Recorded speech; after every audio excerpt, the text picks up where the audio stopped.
Hey everyone, it's Melissa. So I am here in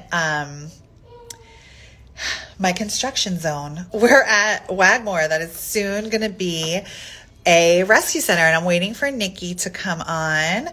I know she's going to. I'm just waiting for like the little thing so we could talk about Annie and we could talk about rescue. Hi everyone. My son has decided to join the live too. That's Easton, everyone. Easton always has to join in the live. Daddy's saying hi. So Nikki should be here any second. And we're going to ask her a lot of questions about rescue. Hi, Mars. Just so you guys know, Nikki is one of the most amazing animal activists I've met. We met in a completely serendipitous way, which we could talk a little bit about. We could talk a little bit about what that is when she gets on here. And, you know, it's funny because who would have thought that she would be so awesome at taking care of these little babies. It's really hard because it's a 24-hour job, especially for like a mom and a business owner. I mean, it's a lot. So here's Nikki. Nikki, you just have to ask to join. And here she is. All right, here comes Nikki, everyone.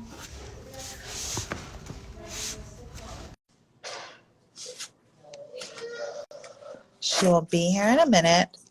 This is the first time. Oh, yes. Hi. Hi. How are you? Oh, you're saying hi, Nikki. Hi. Good morning. So, Nikki, in your lap. Oh, who's in my lap? This is a Wagmor pup. This is Mr. Emmett. Yeah. That's one of the 17 Great Pyrenees, which is actually right when we met, when we rescued these 17 Great Pyrenees. That was around the time we met. Yeah, I think just a month or so before that for that other little guy that needed to be rescued. Yes, out of Carson Shelter. Right. Yeah, that's a sweet story. You should tell that story. So it was so funny. So Do you want to get down? both of us are good friends with Jenna Dewan, and Jenna texted me. She goes, really great friend, Nikki, who wants to rescue this dog. And the dog looked terrible. I mean, no fur, just really did a And he lot. was an old guy too. Oh, he was this old man. And so she's like, I'm going to connect you with Nikki. And Nikki says, I've been rescuing for years, but I can't get this dog out of the shelter. Well, and you have to be a registered 501c3 sometimes to pull certain dogs. So, but I think it's interesting for people to know, because I get texts all the time and DMs like, can you please take this dog out of the shelter? The shelter systems don't make it incredibly easy for everyone to pull a dog. That's like a story for another time because it's so frustrating. So Jenna reached out to me. I started talking to Nikki. The dog ended up getting sick before we even. Yeah. It was a happy ending. And then we have another dog. Tommy came out of that. And then, so I said to Nikki, but you know, I have a million dogs that need to be fostered. And Nikki said, which I was like, are you kidding? She said, well, I have a friend that will rescue a senior dog, which never happens. And I'm a senior lover too. I'm a mama and senior lover. Yeah. And then you said, I love mama. I love newborn babies. And I'm like, well, I have some dogs for you. A lot of dogs, yeah. So it's incredible because to find people that you can trust and that can handle newborn puppies, because it's a 24-hour job. And I don't know how you do it. Yeah, it is. I mean, honestly, me neither. I'm like, I'm not sleeping right now. But you know, puppies are not usually, listen, we've been, you know, the deal, like I've been doing this for a really long time, and there are chapters of your life where you have like more of an ability to be a 24/7 care mama to puppies. And then I had my daughter, and of course, you know, you can't just take in litters and puppies when I was juggling a lot. So it's been a few years since I've had pups, but this has been a lot of fun. Yeah. And this is a lot of fun for us. You've been a lifesaver, Wagmor. With not only that whole litter, Great Pyrenees, by Bobby, the little dog in your runt. Emmett was the runt. He was going to make it through the night. And well, the thing is, like, once you open the floodgates of yes, it's like they just keep coming, you know. And I knew I was getting myself back into that. Like, once you say sure, I'm game for anything, then you're really opening the floodgates. So I said that, but it's true. When it rains, it pours puppies, and that's just the way that it is. And so we're in. Like, We're in. 17 puppies. That was my first call from you. You're like, there's 17 puppies and 2 moms. Can you take them all? And what was the first thing I said? I was like, yeah. Yeah. You're like the tiniest ones that need the most care. That was what you said, actually, which you just have a heart. I always bite off more than I can chew, but we're here and we're doing it. And I love what you're doing, and I love the work that you're doing. And I see so much of I see so many similarities, because I know what it feels like to say, let's just do it all. And like, we want to save them all and be there for all of them. And it's a lot for you. And I can see, the challenges, like a lot of people who want to be involved in rescue, they don't necessarily know all the challenges that you see firsthand on a daily basis. And even the things that you were talking about in the beginning, like trying to pull dogs from shelters, and then those rules and regulations, and you have to watch a lot of heartbreak, and you have to be a part of a lot of heartbreak, and then a lot of beautiful new beginnings and new births, and you're literally matching soulmates on a daily basis. You're finding all these children of yours, these extended children, their forever homes. And it's true. And once you take care of them, it's so hard to let them go, because you want to make sure that they're I know. Meanwhile, Emmett's in the background still. It's so bad right now. I know. I don't know what to do. I mean, he is eating a couch, but and those are just part of it. But I don't know what to do. Let's not talk about that right now, because I'm still not sure. I know you're not. That's fine. I just love him so much. But I love them all. We probably should talk about little Annie, which is why everyone's here, because we want to raise Annie. Thank everybody for coming, and just know that you guys could donate on Venmo. It's really easy. Dogs in Need. My name comes up, Melissa Baclar. Or you can go to our website, which is wagmorpets.org/donate. And every little bit helps. Like $5. Always, I could only give $5. $5 helps. Because of you guys donating that $5, we can keep rescuing dogs. It's an impossible task to take on by yourself. That's right. And by the way, I'm freezing because I'm actually not in my home right now. I'm in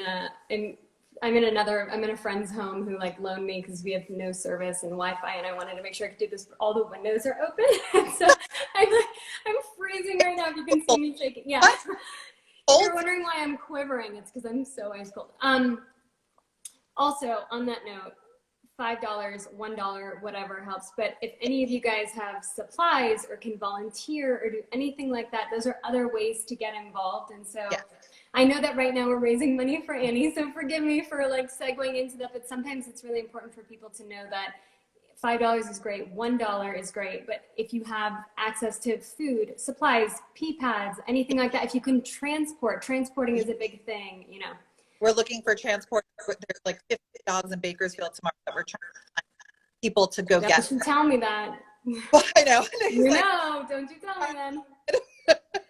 This has been a real treat for me to also be able to give that kind of love and have that connection again. I mean, we have a lot of animals, so it's not like there's a shortage of animal love around. But like I said before, I was doing so much, for the last 15 years leading up to the birth of my daughter, I was doing so much fostering and rescuing and rehabilitating. And when I moved to Georgia in 2014 or something to shoot a project, and it was way outside of the city in Conyers, Georgia. And I was volunteering at an animal shelter on weekends to clean stalls and pick up poop and just do things like that. And anyway, it's been a long time since I've been able to dive in like we are right now together with all the animals and puppies, because I've been really focused on just raising a tiny person and all the animals we already have, and work and job and running a company. And so you kind of you open the door again, and now it's not going to stop. It's been really nice. And I mean, one thing I'll say, you're talking about the supplies, and it's true, Nikki is one of the few people that supplies all of her fosters with whatever they need, but we all can't do that. So it really helps when people donate food and just help in any small way, even sharing a post, right? One goes, I just tagged somebody, share it so that they're aware of Yeah. what we're doing. And it's a group effort. Like it's always a group effort, and there's no shortage of animals anywhere. But That's a good point, just sharing posts, because even if you have access to zero resources, that's another way to just yeah, be a part of something. but that might, and it's so interesting because we met because you wanted to pull this dog from Carson, and then you took on Great Pyrenees, and Nikki also found homes for like half of those Great Pyrenees because they're not an easy breed. That was so selfish, though. I wanted to find homes because I wanted them close by. So I could see all my kids forever. I know, but it was important because what a lot of people don't understand is certain breeds are so specific. We can't just put them in an apartment. Like we put lots of big dogs in apartments. I think it's fine and great and wonderful. But a Great Pyrenees is a working dog Great, yeah. farm, so they need land. And on that note about working dogs, we talk about that a lot because, one of the things that I love about you too is that you really function sort of in the middle when it comes to like understanding that extremism in rescue can happen. My son has decided to join us. Did we freeze? Did we freeze? We might have frozen. You're frozen. There you are. Hi. That's Easton. Easton always likes to say hi. Oh, now he's hiding behind a refrigerator, but that's fine. So when it comes to activism, it's really important to not always function on the extreme sides of things, because I do feel like we get more work done when, you can see both sides of something. And I love that you are also an advocate for talking about responsible breeding or breeding of certain, types of dogs that are working dogs that perform, guide dogs for the blind, Labradors, German Shepherds as police dogs, Malinois as police dogs, Great Pyrenees as livestock guardians. A lot of people don't understand that these breeds need to still exist. They have to for, their bloodline. You can't just toss a golden retriever in and expect them to guard, baby lambs that are being born in a field. Right. I mean, it doesn't work that way. And right. I love that you advocate for that and talk openly about that. Oh my God, I'm so cool.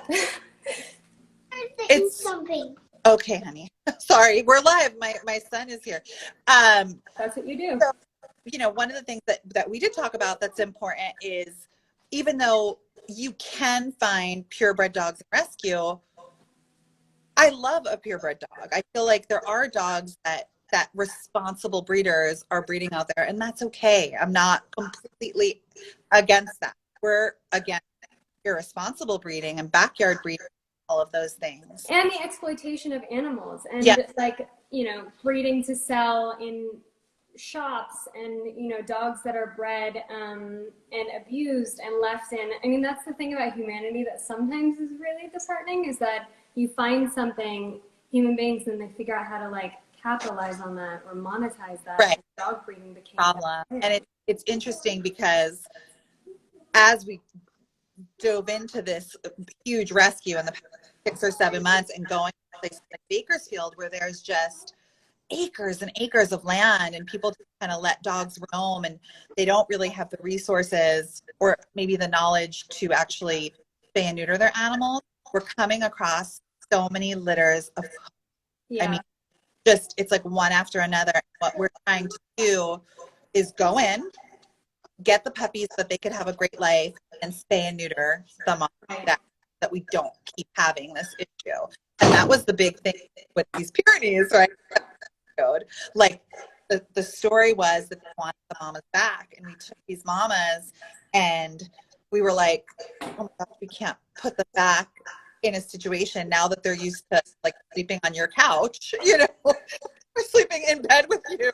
Like, we can't grab them and put them back in a field to eat garbage. I couldn't do it. Oh, damn it. Hi, do you see a shadow on the wall? I see you. Come here. He's like, I want to you. Live. I think it's also, if I put him on my lap, I'm going to get a little cozier too, so. Right, do it. But yeah, I still hear you though. Okay, we ended up spaying the mamas and finding them homes, and we worked something that we could keep.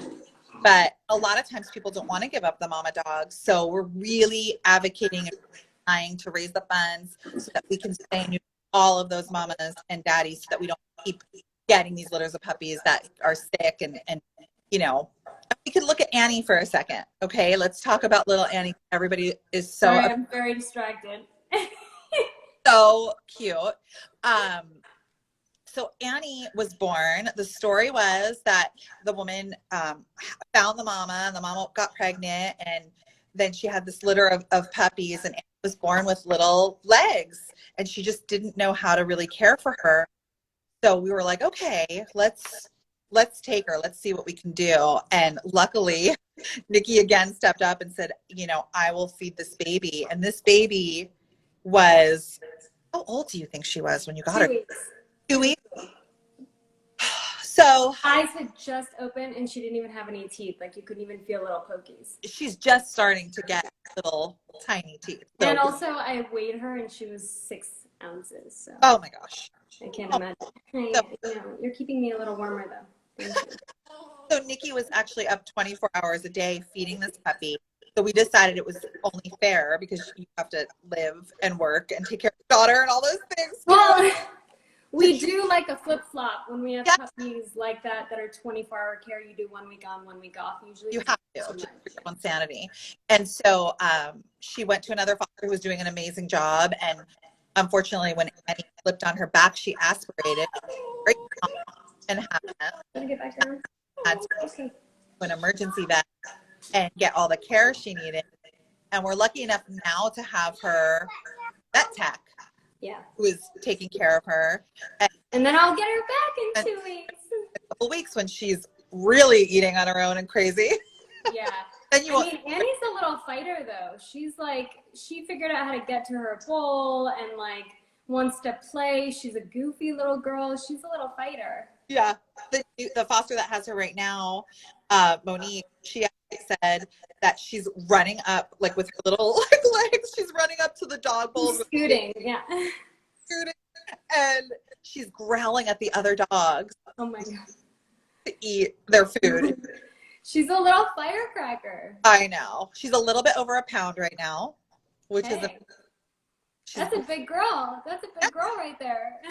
Big. She's getting big. She's so do you guys know what aspirating means? Just, it just means that food got into her lungs when she was on her back. It's like acid reflux type of thing, just like a little liquid or food, but it creates an infection and it makes pneumonia. And so it's actually really serious. She had an emergency vet in the middle of the night, and she's going to be fine, I think, but she definitely needs 24-hour care. She needs someone. I mean, when I had her, I was up with her every single hour. I was up every 30 minutes with her because you have to watch her. She can't roll onto her back. She needs to be bottle fed or syringe fed. So yeah, she actually has to wedged between pillows, so that she doesn't roll on her back when she sleeps because she just wants to. She, that's comfortable for her.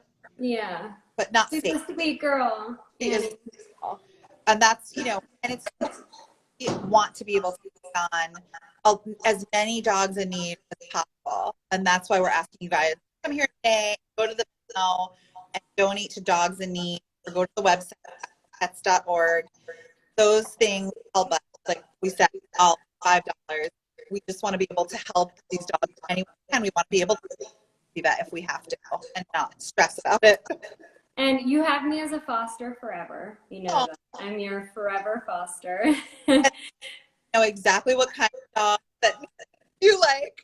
I mean, really though, if you think about it, it's kind of expanding because originally I was like seniors and any special needs dog, and now I'm your puppy. I'm your go-to puppy mama, and oh my gosh, you guys, hold on. Oh, are you kidding? Look at this. Hi, dude. Hi. Hi. This puppy. What are you doing? And all of his siblings got amazing homes. 2 of them are on like a 36-acre farm in Texas. Another one is on like a 10-acre farm in Malibu. I mean, they're all just in these great places that are perfect. Dude. Hi. Look at these paws. They are big. Yeah, these are big paws. And then you want to see the sweetest thing? Look, he has a little anchor on his nose. It looks like a little anchor. Oh. or a little heart. And I bottle fed him. That's why I'm having such a hard time letting go. I bottle fed him. He was the one that you called me that night. You FaceTime me and you're like, I don't know if this puppy's going to make it through the like, but I'm going to try. Remember that?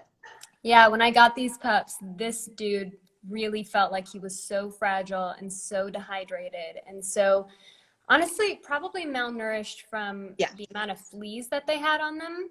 Yes. That I didn't think he was going to make it through the night. I mean, he was so lethargic. He was just like a ball of mush and he was so skinny. Ugh. And even the mamas, I mean, there were two mamas, two litters, and not his mama, the other mama, when she went and got spayed, they thought that she would have, if she would have another litter of puppies, she would have not made it because she had literally had a litter of puppies every single time she was born. So like 10 litters. Really just. No, that was my mama. That was your mama. That's right. That was my mama. Yeah. Because we brought her there and they said she was only 2 and they said she had probably had a litter of puppies back to back from the time she, was probably 6 months old. Hi. They don't want to see me, buddy. They want to see you. Yeah, you're so cute. I wish I had some puppies here. I'm in my space that we're renovating because we're making a rescue center. So we're just going to have a big... Where? Tell me about your rescue center and what you're going to do. So it was in Studio City, and we have 2 dog hotels. We are actually going to make the one in Studio City just a rescue holding so that we can take probably 60 dogs at a time, not in foster, 60 adult dogs. Of course, we'll always have puppies in foster just because it's a lot safer. Sure. But it's also not easy to find fosters all the time. It's not. I mean, it can be a full-time job, and also fosters, you have to be prepared. Like, if your foster has to go to the vet, you've got to take your dog to the vet, Yeah. That's just part of these are little lives that you have to think about. Totally. And that is why you even transport. Today, we need a puppy to go to the vet, and there's no one to take them. So now. So you guys, there's so many ways to help. And, what Nikki does is amazing. And we're so grateful. It's a treat. So happy I met you.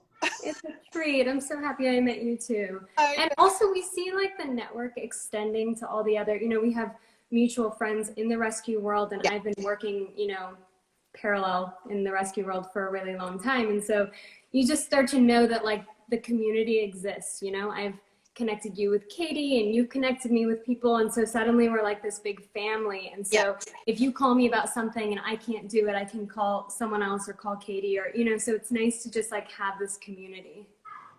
Absolutely. My son Easton is saying hi. Hi. Hi. In the other room. Doing lives when you're a mom is just doing anything. It just takes a little, and that's okay. I know. It's part of it. It's part of life now, especially in COVID when everybody's down. So before we, because we've been on here for about 30 minutes, I know you have a great why don't you tell everybody, there we go. All right, little bunny. Why don't you guys tell everybody why adoption is so important to you? Let me scoot that back. There we go. So, I think that there are a lot of animals that need homes. That's the obvious. But I think really adoption is so beautiful because it gives you a kind of love that you didn't know existed, It gives you a kind of connection to an animal in need that you think is all, you think it's all for the animal, but really they bring so much to you in your life. So of course, yes, there's a lot of animals in need. And so that's why adoption is really important. But also it's you develop this connection that goes beyond yourself and even your animals. You look at everything differently, I mean, at least I do. I look at all my kids is what I call them, but I look at all my kids with that love and relationship, but then it extends beyond that, into nature and into your relationships that you cultivate and things like that. And I also think it's so beautiful for children. I mean, if that's available to you and you're able to foster or adopt animals, I think it's a really beautiful thing for kids to grow up with because they learn compassion in a way that you just can't teach, they learn it from experience and just love, and caretaking. That's so well said. It's so true. Hi, Uh, baby. that has been amazing for me and the rest of her is talking to the being like years later, and I don't even think they were going through something. And they're like, that dog saved my life. That dog changed my life.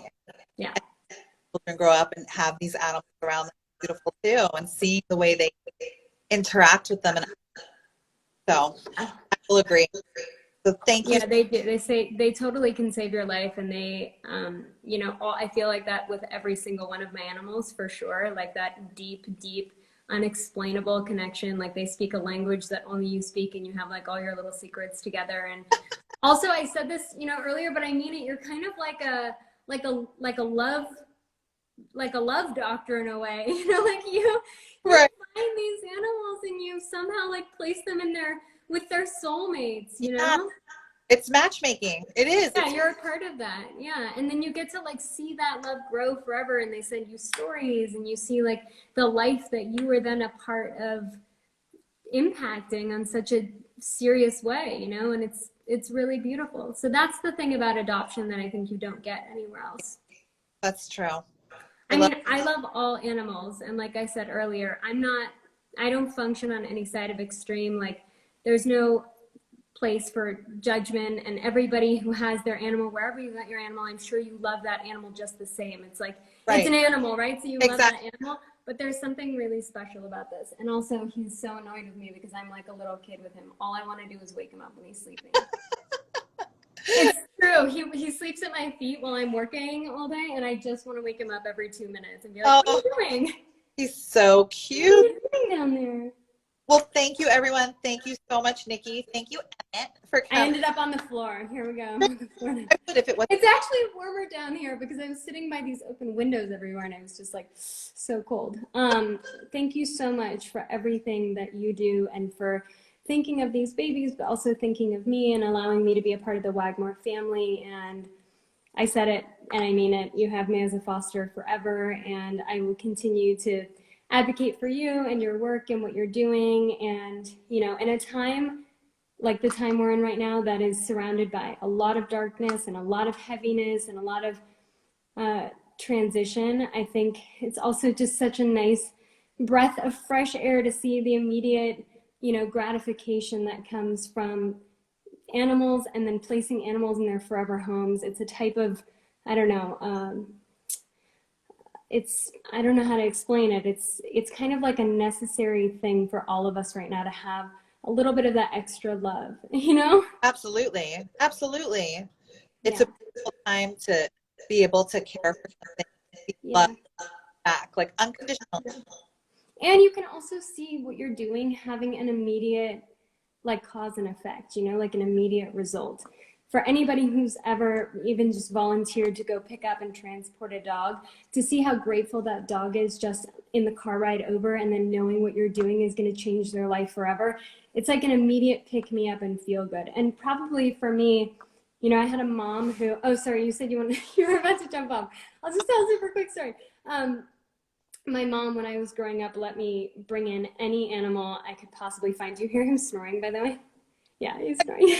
He's such a little piggy. My mom let me bring in any animal I could find, and so sometimes that was like squirrels. At one point, we fostered a baby coyote. When I was in the second or third grade, a mommy bunny got run over by a lawnmower, and so we had like 14 baby bunnies that I was dropper feeding.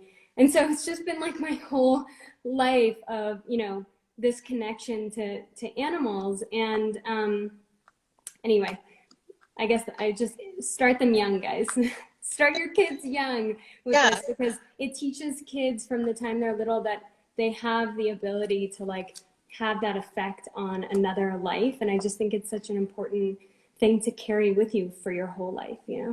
true. It transfers to humans because being able to care for something that needs you and not think about yourself when you're a child, like toddlers are so self-absorbed, you know, Yeah. to be able to care for these little beings that are with us.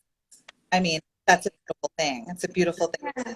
And learning compassion and learning about other creatures' stories. Like, you know, we talk in our household about why the puppies came to us and why we need to take care of them, and how, you know, they weren't in a great situation, but we're giving them this new start at life. And so it's just, it creates really great conversations too. And also with Annie, by the way, speaking of conversations, we had so many conversations around the breakfast table about why Annie doesn't have front legs, and why, you know, everybody's born different, and how important it is to recognize everybody's differences as beauty, and, you know, like really pointing out what those things are, because obviously she had a lot of questions about Right. Annie, you know? Right. So. Thank you. My son is like hot. Like, what's happening? I know. But Well, I'll see you soon, and I'm sure I'll talk to you in 5 minutes, because we're on email, text, and calls every couple minutes. Exactly. There's always another one.